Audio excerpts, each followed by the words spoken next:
자, 이제는 이제 구체적으로 들어가요.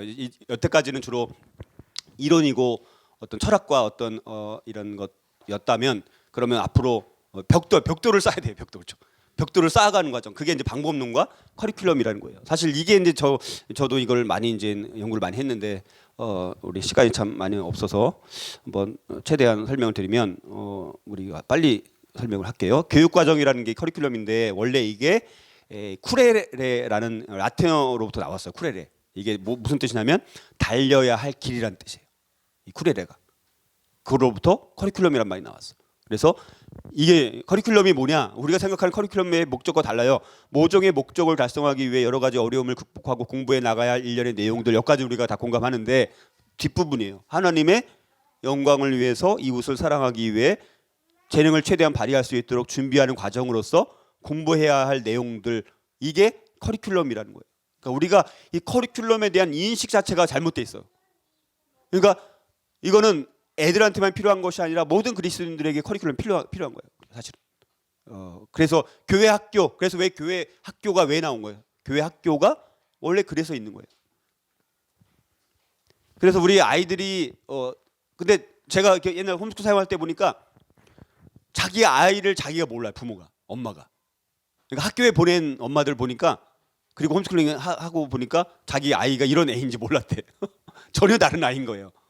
그러니까 자기 아이가 어떤 아이인지도 몰라요. 학교 막 보내는 엄마들 보니까 자기 아이들이 어떤 스타일인지도 몰라요. 그게 심각한 문제예요. 그래서 우리가 이런 것들 많이 이제 우리가 학습 스타일로 봤을 때는 어떤 아이는 감촉, 어떤 아이들은 사고, 어떤 아이들은 감지, 직관 이게 다 다르다라는 거예요. 이거는 이제 제가 나중에 하나만 더 말씀드릴 때 그게 이제 지문으로 하는 무슨 적성 검사 이런 게 있더라고요. 저희 아이들도 옛날에 했었는데 그런 거를 한번 해보는 게 필요해요. 왜냐면 우리 아이가 어떤 성향인지는 학습 스타일을 알면 이게 스타일에 따라서 가르치는 방법이 달라져야 돼요. 그게 굉장히 중요하거든요. 이게. 그다음에 어떤 아이는 창의적이고 어떤 사람은 분석적, 상식적, 창의적인 사람은 이 아이들이 이런 질문에 대해서 선생님이나 부모님이 답을 해주면 공부를 해요. 예를 들어서 왜 이 수업을 해야 합니까? 근데 우리가 이 수업을 왜 해야 되는지 모르면서 공부하잖아요. 근데 이런 아이들은 창의적인 아이들은 이걸 왜 지금 수업을 하지? 이 의문이 가르치면서 공부하면서도 왜 이 수업을 지금 해야 되는 건지 이 의문을 가지면 집중이 안 되는 거예요. 근데 만약에 처음부터 이 수업은 이러이러한 것 때문에 하는 거야라고 설명해주고 이 아이를 가르치면 이 아이는 처음부터 이제 호기심을 갖고 열심히 듣는 거예요. 근데 우리 아이가 창의적인 아이인데 무턱대고 막 공부 막 시키면 얘네들은 왜 하는지도 몰라. 그리고 하긴 하겠지만 학습 효과가 덜 나오겠죠. 그다음에 아무튼 다 다르다라는 거. 또 학구적인 아이가 있어요. 학구적인 아이들. 이런 아이들은 일정을 잘 따라가지 않습니까? 그렇죠? 그러면 이 아이들은 교재만 계속 공급해줘도 얘네들은 새로운 교재만 나오면 신나는 거예요. 새로운 뭐 책을 주면 얘는 신난 아이인데 엄마가 게을러 갖고 이 책을 제공해주지 않으면 이런 아이들은 이제 오히려 실증이 나죠. 그러나 이 아이들은 이 자만심과 자기의가 강한 아이들이에요. 그러니까 이런 아이들은 잘 이제 이렇게 좀 다듬어줘야 되고 이런 사람들은 대부분 완벽주의적인 경향이 있어요. 완벽주의적인 경향. 그러다 보니까 새로운 도전을 해야 안 해요. 잘 안 합니다. 그러니까 이런 아이들은 이런 새로운 도전에 대해서는 일단 좀 거부합니다. 그러니까 이런 아이들에게 자꾸 그런 걸 시도를 해줘서 극복을 해줘야 되겠죠. 예를 학구적인 아이들은 능력은 있지만 산만한 아이들이 있어요. 얘네들은 1시간 동안 앉아놓고 공부시키면 돼요, 안 돼요? 능력은 있어요. 근데 산만해.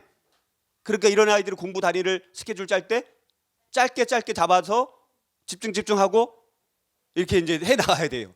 다 다르다라는 거죠. 그런데 능력은 있지만 산만한 아이들이 우리가 잘못 이제 막 그냥 뭐 야단치거나 이렇게 훈계해야 될 때 넘어가 버리면 이런 아이들은 눈 감아주면 안 된다는 거예요. 이런 아이들. 그다음에 세 번째는 미숙하고 학업에 흥미 없는 아이들. 이런 아이들은 자꾸 나레이션이라고 나레이션 읽어주는 거 자꾸.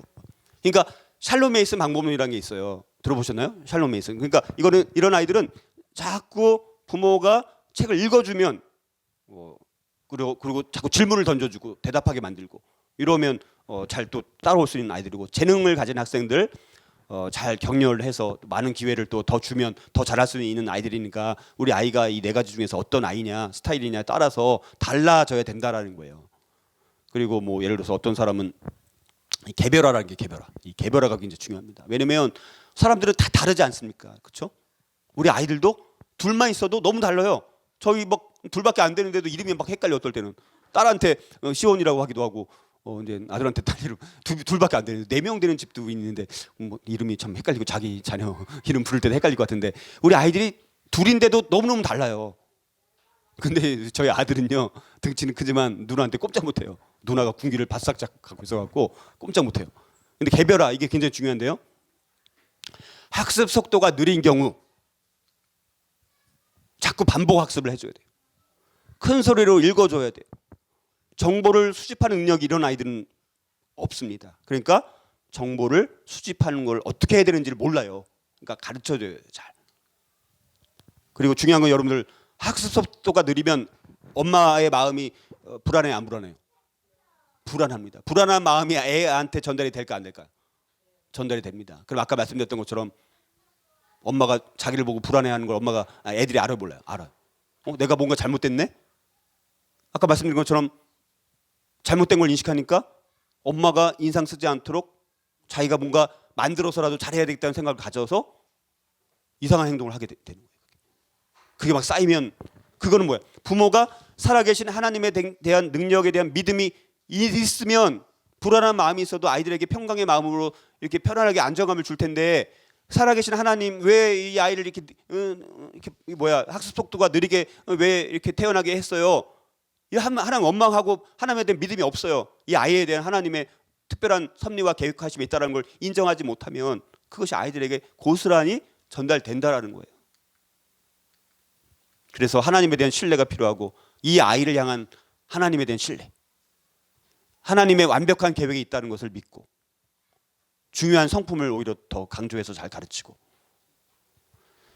학습 속도가 빠른 경우 어떻게 해야 되느냐? 속도에 맞는 학령 과정을 잘 공부시켜야 돼요.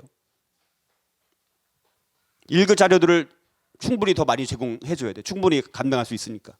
그 속도, 부모는 아이들의 속도에 맞춰서 해줘야 돼요. 느리면 느린 대로, 빠르면 빠른 대로 거기 맞춰줄 수 있어야죠. 그건 엄마의 몫이니까 애들이 할 수 있는 건 아니잖아요. 그거를 아이들이 뭐 자기가 책을 다 구입해서 알아서 살 수 있지는 않잖아요. 그러니까 그런 거는 부모가 해야 된다는 거예요. 그런 거는 리더십이나 결정권을 행사해야 하는 많은 기회들을 더 제공해서 책임감을 갖게 만들어줘야 돼요.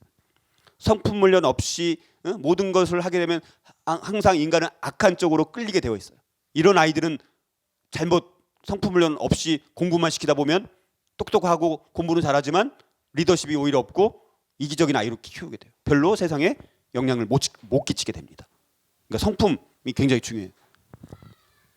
성품 훈련에 집중해서 다른 사람에게 도움이 되는 사람이 되도록 교육하는 것이 중요해요. 이런 아이들은. 자, 그래서 개별화가 굉장히 중요하고요. 그 다음에 어떤 사람 다혈질, 점액질, 담즙질, 우울질에 따라서 많이 다르잖아요. 그러니까 달라요 다. 기질에 따라서 우리가 해야 돼요. 저희 딸은 약간 이 점액질이자 우울질. 근데 지금 보니까 좀 담즙질도 있는 것 같고 좀 헷갈리는데 이 아이는 아까 말씀드렸다시피 모범적인 아이예요. 그러니까 막 그냥 이제 그런 것들 다 고려해야 된다는 거죠. 그리고 어떤 아이는 시각, 청각, 촉각 이렇게 다른데 어떤 아이는 시각이 발달한 아이인데 맨날 청각적으로만 접근해 버리면 그게 또 한계가 있죠 다. 그다음에 이게 이제 지문으로 하는 8가지 이게 좀 제일 제가 봤을 때는 좀 제일 정확한 것 같아요. 저희 아이들 이렇게 한 자료 이게 자료가 자세하게 나와요. 이게 어디서 하는지 모르겠지만 지구촌 교회에서는 거기 상담소 안에서 그런 게 이게 있었는데 그래서 이제 했는데 잘 모르겠네요. 어쨌든 이렇게 지문 검사, 지문 적성 검사 이런 게 있어요. 이런 걸 한번 해놓으면 100%는 아니지만 이것만 여러분들이 100% 신뢰하면 안 되겠지만 그래도 성향을 아는 데는 도움이 될 수 있다는 거. 그다음에 이제 진짜 이제 방법론을 말씀드리면 이제 트러디셔널 이제 교과 과정식이에요. 이게 보통 우리 교과서로. 그러니까 여러분 교과서는 어떻게 해서 만들어진 거예요? 교과서는 학교 수업을 위해서 만들어진 거예요. 한 명의 교사가 다수의 30-40명의 학생들을 가르치기 위해서 만든 그 책이 커리큘럼이 교과서예요. 교과서. 그러니까 교과서는 학교 수업에 맞게 만들어진 커리큘럼이라는 거예요. 방법론이. 그러니까 이게 이제 체계적이고 조직적인 건 좋지만 그러나 굉장히 교실 수업에 사용되기에 좋게 만들어졌기 때문에 이렇게 홈스쿨링에서 또 일부는 필요합니다. 그러니까 홈스쿨링에서는요. 지금 제가 10가지를 말씀드릴 거예요. 9가지인가? 9가지를 말씀드릴 텐데 9가지가 있는지도 우리가 몰라요. 그 9가지가 있는 걸 알고 각각의 이 방법론이 어떤 장점이 있고 어떤 단점이 있는지 알고 이게 홈스쿨링에서는 골고루 적용이 돼야 돼요. 골고루 다. 어떤 거는 교과 과정식, 어떤 거는 샬롯 메이슨식, 어떤 거는 고전 교육 방법론, 뭐 이런 식으로. 그러니까 이거를 잘 뭐 여러분들이 습득을 하면 우리 아이한테 맞는 방법론을 사용을 해야 된다는 거죠.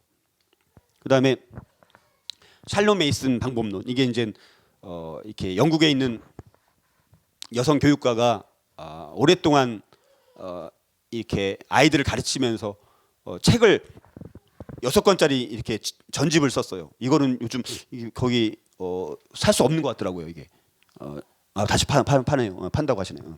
그러니까 이런 게 있고 샬롯 메이슨 이런 거 다 읽어보면 굉장히 이것도 좋은 방법 같아요. 굉장히 아주 이렇게 살아있는 교육, 또 이렇게 나레이션 많이 읽어주고.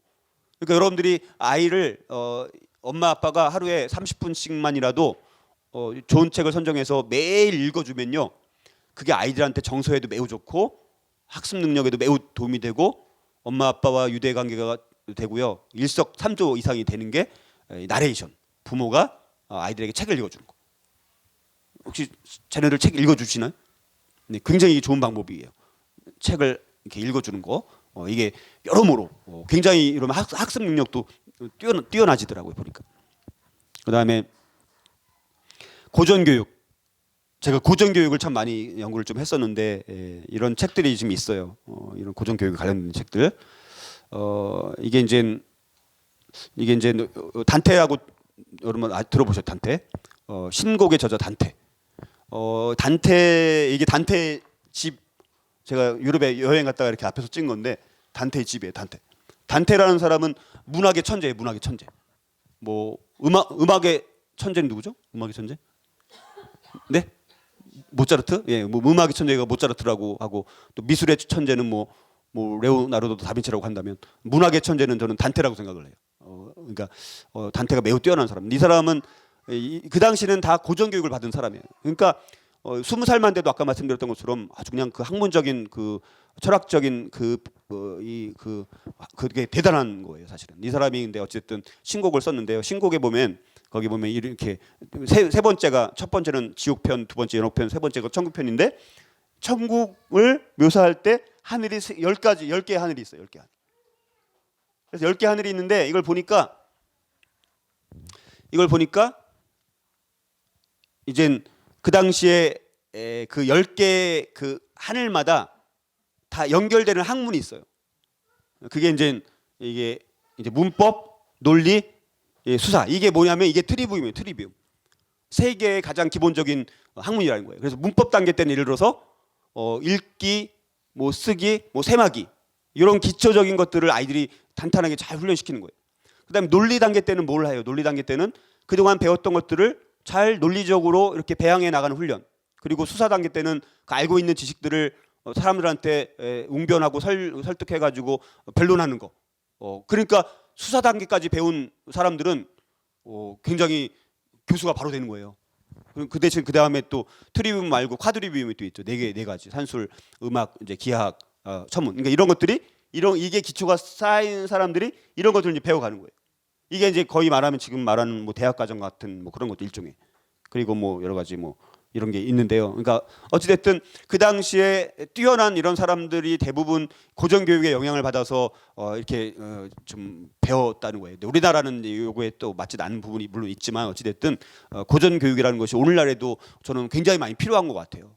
그래서 제가 고전 교육을 한번 연구를 해보니까 이걸 어떻게 홈스쿨링에서 적용해야 할지만 접목을 해보면, 첫 번째는 배움의 도구를 체득하여서 자기주도 학습을 할 수 있도록 해야 한다는 거예요. 그러니까 고전 교육이 추구하는 게 뭐냐면, 그러니까 배움의 도구를 체득하는 거예요. 문법, 논리, 수사 이런 것들을 배우는 게 이유가 뭐냐? 배움의 도구를 체득하는 거예요. 그러니까 배우는 과정을 어떻게 하는 거냐? 이거를 기초를 훈련을 하는 거예요. 그러니까 문법, 논리, 수사를 잘 배워두면 배울 수 있는 능력이 되는 거예요. 스스로. 그러니까 고전 교육을 잘 접목하면 문법, 논리, 수사 이런 걸 잘 그 연령대에 맞게끔 이렇게 교육시켜 나가면 자기주도 학습이 된다는 거예요. 왜냐하면 배움의 도구를 체득하기 때문에. 그래서 고전 교육이 중요한 거예요. 두 번째는 과거의 목소리를 경청함으로 미래를 준비하게 한다는 거죠. 고전 교육은 과거에 썼던 위대한 사람들의 작품들을 많이 읽는 거예요. 그걸 통해서 과거에, 그러니까 오늘날 가벼운 책 100권 읽는 것보다 예를 들어서 어거스틴의 뭐 하나님의 도성이라든가 고백록, 참회록 이런 거 한 권 읽는 것이 더 나아요.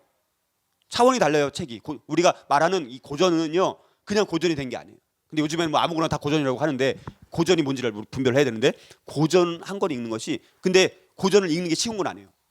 여러분들 우리 문법 아니 아까 단테 지옥편, 연옥편, 천국편 읽는 게 쉬운 게 아니에요. 왜냐하면 그 당시 배경과 이런 걸 모르면 무슨 말인지 전혀 몰라요. 하나님의 도성, 어거스틴의 하나님의 도성 읽을 수조차 없어요. 뭔 내용인지 몰라요.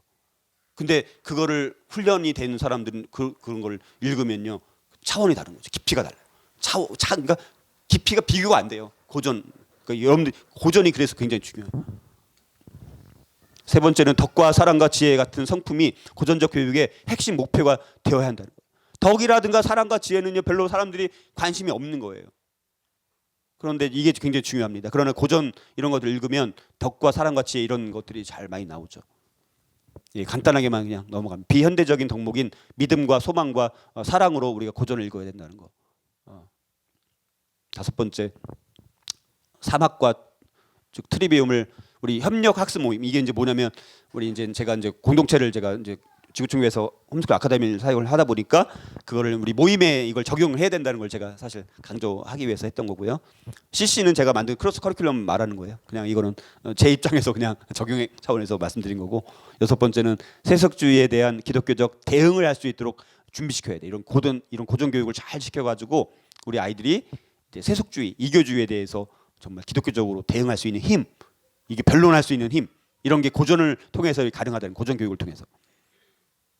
고전 교육은 경건한 지도자, 세상을 변화시킬 그리스도인을 창출하는 도구가 되어야 합니다. 고전 교육을 통해서. 여덟 번째는 예수 그리스도의 이름으로 모든 영역을 우리 확장시켜 나가야 된다는 거. 아홉 번째는 예배의 중심성을 자녀의 삶 속에 두게 해야 돼요. 예배하는 인간을 만들어내는 게 우리 목표입니다. 이게 보니까 세 가지로 고전교육을 나눠볼 수 있는데, 고전교육이라고 다 좋은 게 아니에요. 도덕적인 고전교육이 있습니다. 르네상스 인본주의 때 만들어진 거. 이들은 이제 도덕적 인간을 추구합니다. 인간의 잠재력을 개발하고 논리학 뭐 이런 걸 강조합니다. 그러나 민주적인 고전교육, 스콜라주의적인 지성주의인데 사고하는 인간, 엘리트 민주 시민을 만들어낸 거예요. 그래서 모티머 애들러 같은 사람이 쓴 독서법 같은 거를 보면 이런 경향입니다. 그러나 우리 기독교적 고전교육은 성경적인 신본주의. 그다음에 예배하는 인간. 우리 아이들의 교육의 목표가 뭐냐? 인간상이 뭐냐? 예배하는 인간을 만들어내는 거예요. 우리의 교육의 인간상은 뭐냐? 예배하는 인간입니다. 더글라스 윌슨이라는 사람, 이 사람의 책을 제가 우리 옴니버스라고 들어보셨나요? 옴니버스라는 커리큘럼이 있어요. 굉장히 좋은 커리큘럼이에요. 고전을 어떻게 읽어야 되는지를 이렇게 큰 6권의 시리즈로 나온 책입니다. 사실 그 책을요 다 번역을 해갖고 제가 만든 커리큘럼에 다 집어넣었어요. 사실은 그걸 다 번역을 해서 굉장히, 그래서 거기에 고전 작품들을 어떻게 봐야 되는지가 다 이제 사실 들어가 있는 건데. 그 다음에 이제 유니스터디가 있습니다. 유니스터디. 이거는 하나의 주제를 가지고 여러 가지로 한꺼번에 이제 공부하는 방법이에요. 그러니까 요즘에도 항상 요즘에 더 많이 나오는 말이 뭐냐면 융합이란 말이 많이 나오잖아요. 왜냐하면 요즘 학교에서 배우는 거는 다 과목이 따로따로 되어 있잖아요. 이게 원래는 다 연결되어 있는 거예요. 원래는. 근데 이걸 다 분리시켜 놓고 공부를 해놓고 사회에서도 요구하는 건 뭐예요? 통합할 수 있는 사람이 없다는 거예요. 자기들이 교육은 다 분리해서 시켜놓고 사회에서도 요구하는 거는 그걸 통합할 수 있는 사람을 찾는 거예요. 굉장히 모순된 것 아닙니까? 옛날 아리스토텔레스 같은 사람은요 굉장히 대단한 사람이에요. 왜냐하면 아리스토텔레스의 스승이 누구냐면 누구예요? 아니, 아리스토텔레스가 아니라 그 알렉산더 대왕의 스승이 이제 아리스토텔레스예요. 아리스토텔레스. 그러니까 알렉산더 대왕이 이제 헬레니즘을 만들었잖아요. 그래서 그 이쪽 그리스 지역을 다 점령하고 거의 인도 여기까지 점령을 하지 않았습니까? 알렉산더 대왕이 다 점령하면서 신기한 물품들, 식물들, 동물들이 있으면 다 누구한테 보냈냐면 스승 아리스토텔레스한테 다 보냈어요. 그러니까 아리스토텔레스는요 자연학자 무슨 다 완전히 모든 걸 통합하는 사람이에요 사실. 그러니까 대단한 사람인 거예요 사실. 그런 통합력이 부족한 거예요. 통합 유니스터디 방법론은 그러니까 우리가 하나의 주제를 정해놓고 예를 들어서 뭐가 있을까요? 예를 들어서 우리가 인간이 타락을 했어요. 타락한 걸 가지고 예를 들어서 문학도 공부할 수 있어요. 어떻게 공부할 수 있느냐? 존 밀턴의 신라권에 보면 신라권 이야기가 뭐예요? 인간이 타락하고 났을 때 그거를 창세기 3장을 배경으로 쓴 책이 존 밀턴의 신라권이에요. 거기 보면 창조 타락 또 이런 게 다 나와 있어요. 거기. 그리고 나니아 연대기에서도 그런 책들이 나니아 연대기도 일부가 그런 책들을 다루고 있고. 그러니까 또 뭐 아무튼 여러 가지로 한 가지 주제를 가지고 여러 가지 과목을 통합해서 할 수 있다는 거예요. 근데 이게 이제 우리가 훈련이 많이 안 돼서 어렵지만 저는 이거에 대한 방법론을 이제 많이 알고 있어요. 그래서 이 유니스터디가 굉장히 좋은 거예요. 왜냐하면 앞으로 세상은요 점점 이런 게 더 필요합니다. 그리고 모든 것들이 이렇게 연결된 것이 필요합니다. 지혜가 필요합니다. 그래서 유니스터디가 굉장히 중요하고요. 그다음에 언스쿨링이라는 게 있어요. 언스쿨링. 이게 언스쿨링이라는 거 들어보셨죠? 언스쿨링이라는 것도 이게 이제 아예 이거는 뭐냐면 보통은 전통적인 홈스쿨링 방법은 학습 계획을 세우고 뭐 또 스케줄 짜고 또 이렇게 이제 하면서 진행을 체계적으로 나름대로 할 수 있는데 언스쿨링은 그런 것들을 조금 더 배제시키고 만약에 그 아이가 아까 말씀드렸던 것처럼 나비의 꽃 막 필 받았어요. 나비. 그러면 이때는 뭐 하는 거예요? 나비를 중심으로 모든 걸 다 하는 거예요. 나비 박물관 가고 나비 동물 도감 곤충 도감 사서 나비 연구하고 그럼 그 아이가 그 분야의 박사가 되는 거죠. 그러니까 이 언스쿨링이라는 개념은 굉장히 좋은 방법이긴 해요. 근데 이제 문제는 뭐냐면 교육의 책임을 학습 대상자에게 자녀에게 넘기는 거죠. 부모가 주도적으로 하는 게 아니라 아이가 호기심을 갖는 거를 포인트를 잡아서 그거를 집요하게 집중적으로 이렇게 발전시켜 나가는 거로인데 근데 이것도 필요할 수 있어요. 언스쿨링적인 요소도 필요합니다. 그러나 이제 언스쿨링을 하기 위해서는 아주 뛰어난 부모의 성령의 인도하심을 받을 수 있는 영적인 탁월함이 있어야 돼 부모에게. 그래야지 성령의 인도하심에 따라서 이 아이는 이렇게 해도 되겠다라는 것을 하면서 하겠지만 부모님이 성령의 인도하심을 통제함을 받지 못하면서 언스쿨링 한다고 막 해버리면 아이들이 배워야 될 때 배워야 될 걸 못 배우고 넘어갈 수도 있어요. 그러니까 이건 잘 분별해서 할 수 있어야 된다는 거죠. 그다음에 이제 인디펜던트 스터디 자립학습이라는 게 있어요. 이거는 이제 그냥 교사가 필요 없이 교과서 교재를 중심으로 그냥 공부할 수 있는 인 거예요. 우리나라에 우리가 그 DCT와에서 나와 있는 여러 가지 과학 관련된 책들이 있어요. 이게 이런 게 대부분이 자립학습할 수 있는 거예요. 혼자서 책을 읽어 나가면서 거기에 문제도 있고 질문도 있고 스스로 정리하면서 공부하는 게 자립학습이에요. 그러니까 교과서가 아니라 그 커리큘럼 자체가 스스로 할 수 있도록 만들어진 거예요. 이제 이거는 제가 미국에 출장 갔을 때 코너스턴 커리큘럼이라고 데이비 콰인이라는 사람이 데이비 콰인. 이 사람은 원래 과학 선생님이었는데 과학 선생님 하다가 이제 홈스쿨링 하게 된 거예요. 그래서 그걸 하면서 프란시스 셰퍼를 연구하고 제임스 사이어 막 연구하면서 자기가 이제 코너스턴 커리큘럼을 이제 만들었어. 제가 이것도 다 구입해가지고 이것도 제 커리큘럼에 제가 만드는 거에 다 넣어놨어. 이것도. 근데 미국에 갔더니 컨퍼런스 갔더니 이분이 오신 거예요. 그래서 너무 반가워갖고 이렇게 여기 부스를 만들어서 이렇게 하는 거예요. 미국은요 홈스쿨 컨퍼런스가 그냥 그 LA에서 했는데 막 한 3,000명 이상 오더라고요. 그러니까 규모가 미국은 홈스쿨들이 많으니까. 그래서 차원이 다르더라고요. 그래서 부스가 막 박물관 같은 뭐 박물관이 아니라 뭐 아무튼 큰 이런데 막 그냥 엄청나게 많은 부스들이 있어가지고 모든 커리큘럼을 다 이렇게 볼 수 있어요. 그래서 거기서 이제 직접 만나가지고 제가 연구했던 그 커리큘럼의 저자를 여기서 만난 거예요. 그래서 식사도 같이 하고 우리나라에서 혹시 컨퍼런스 하면 초대한다고 했는데 약속을 못 지켜갖고 앞으로 컨퍼런스 꼭 해서 이분은 초청해서 컨퍼런스 하고 싶네요. 그래서 여러 가지 이런 게 스쿨 오브 투마로우라고 SOT라고 들어보셨죠? SOT도 마찬가지로 이런 자립학습을 위해서 만들어진 커리큘럼이에요.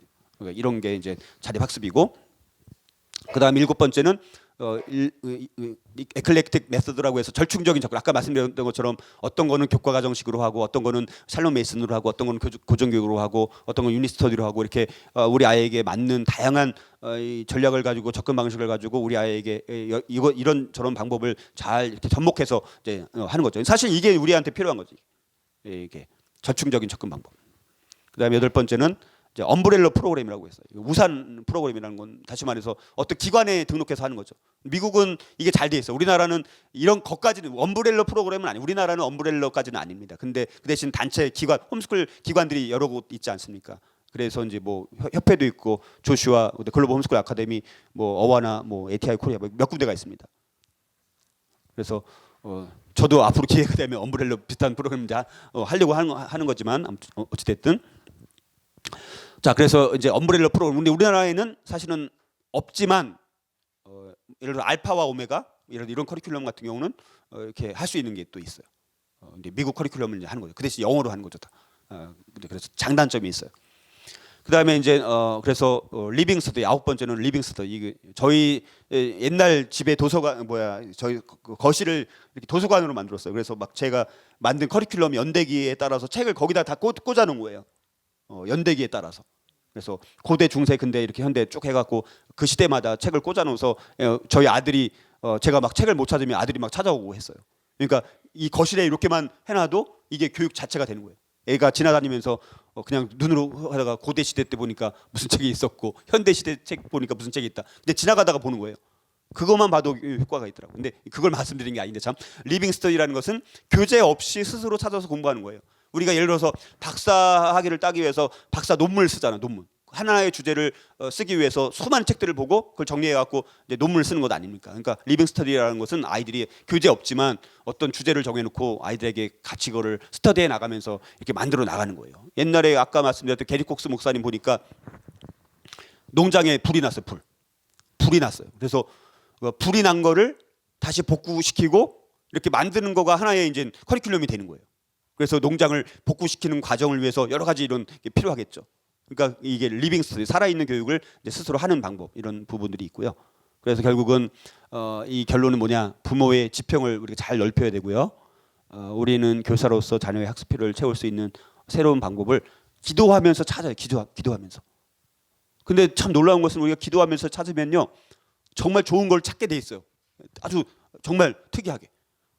이렇게 여러분들이 정말 우리 아이를 위해서 하나님의 지혜를 구하고 좋은 커리큘럼을 찾게 해주십시오. 좋은 책을 만나게 해주십시오. 좋은 사람을 만나게 해주십시오. 이렇게 기도하면서 하면 찾게 돼 있어요. 저는 그걸 참 많이 경험했어요. 그래서 이게 필요하고요.